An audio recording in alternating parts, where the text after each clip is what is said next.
Day 3 Discourse. The third day is over. Tomorrow afternoon you will enter the field of Panya, wisdom, the third division of the Noble Eightfold Path.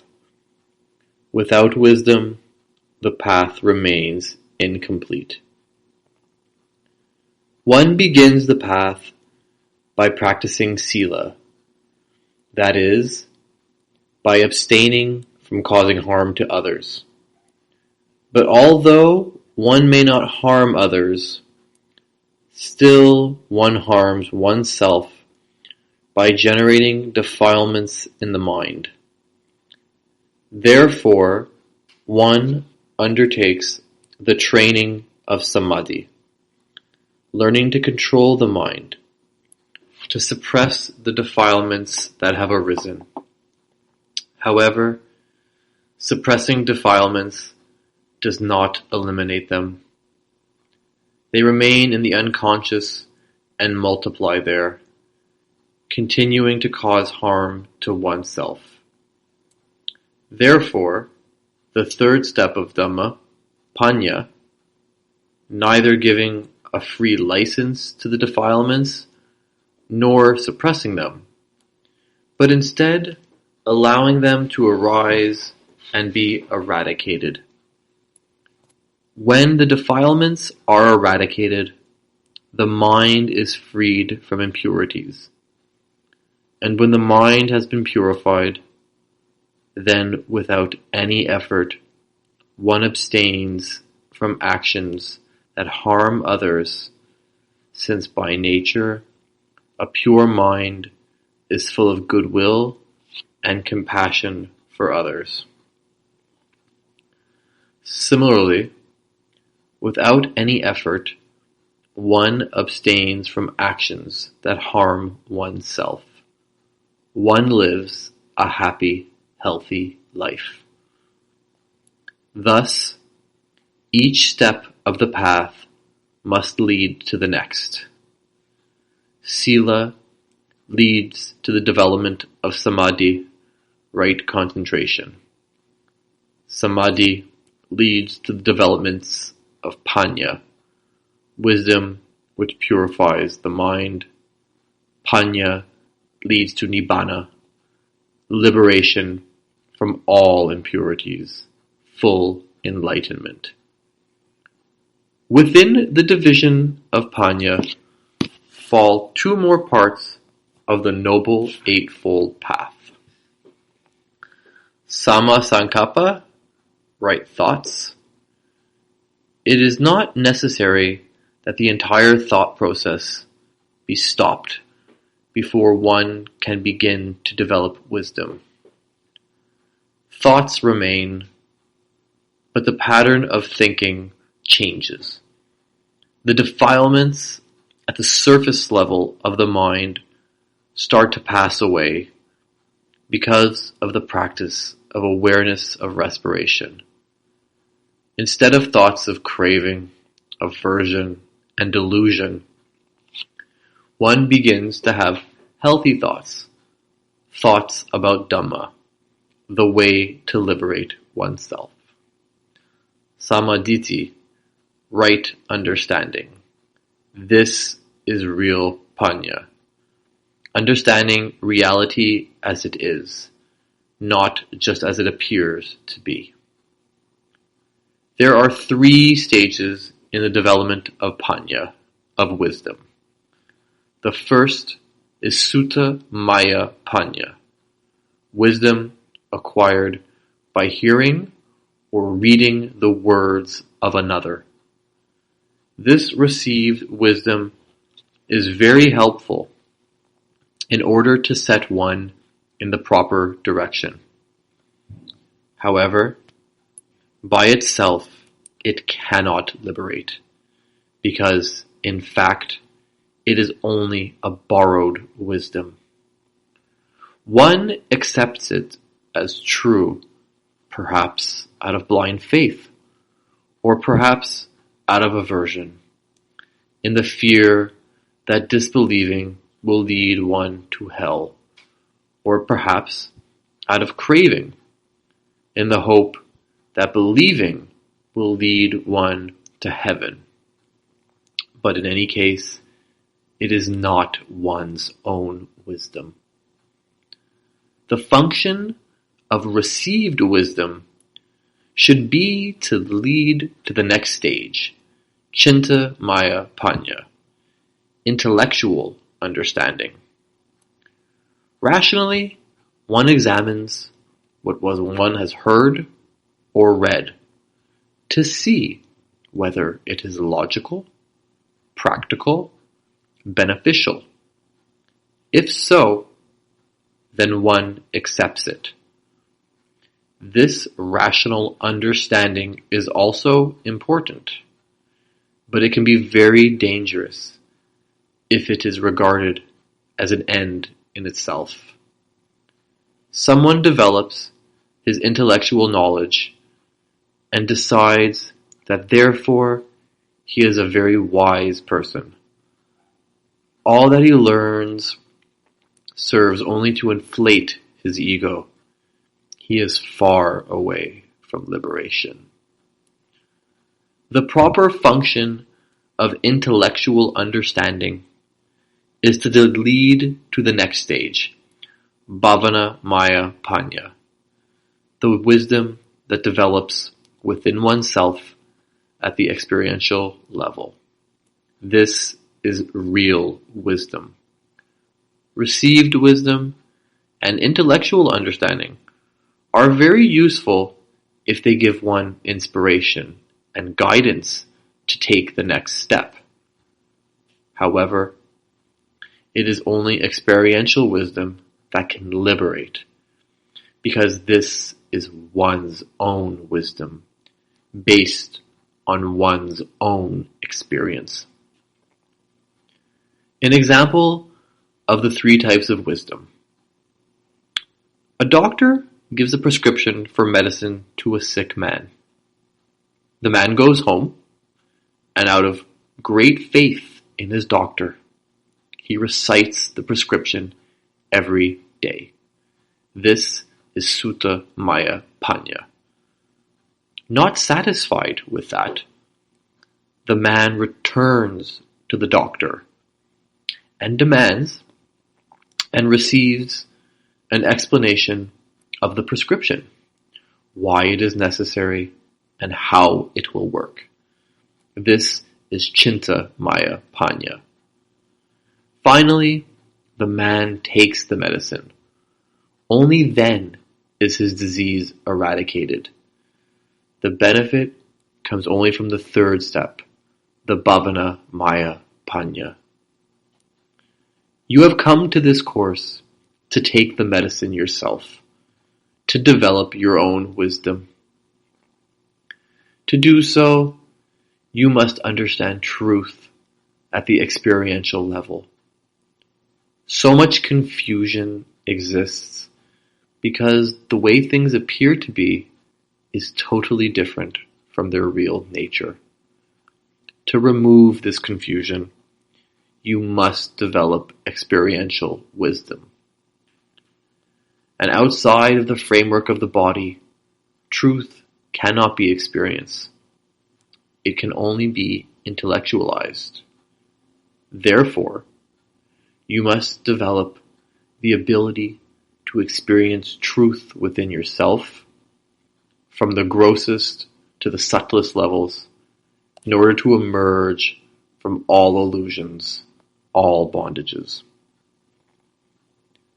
Everyone knows that the entire universe is constantly changing, but mere intellectual understanding of this reality will not help. One must experience it within oneself. Perhaps a traumatic event, such as the death of someone near or dear, forces one to face the hard fact of impermanence, and one starts to develop wisdom, to see the futility of striving after worldly goods and quarreling with others. But soon, the old habit of egotism reasserts itself, and the wisdom fades, because it was not based on direct, personal experience. One has not experienced the reality of impermanence within oneself. Everything is ephemeral, arising and passing away every moment. Anicca. But the rapidity and continuity of the process create the illusion of permanence. The flame of a candle and the light of an electric lamp are both changing constantly. If by one's senses one can detect the process of change, as is possible in the case of the candle flame, then one can emerge from the illusion. But when, as in the case of the electric light, the change is so rapid and continuous that one's senses cannot detect it, then the illusion is far more difficult to break. One may be able to detect the constant change in a flowing river. But how is one to understand that the man who bathes in that river is also changing every moment? The only way to break the illusion is to learn to explore within oneself and to experience the reality of one's own physical and mental structure. This is what Siddhartha Gautama did to become a Buddha. Leaving aside all preconceptions, he examined himself to discover the true nature of the physical and mental structure.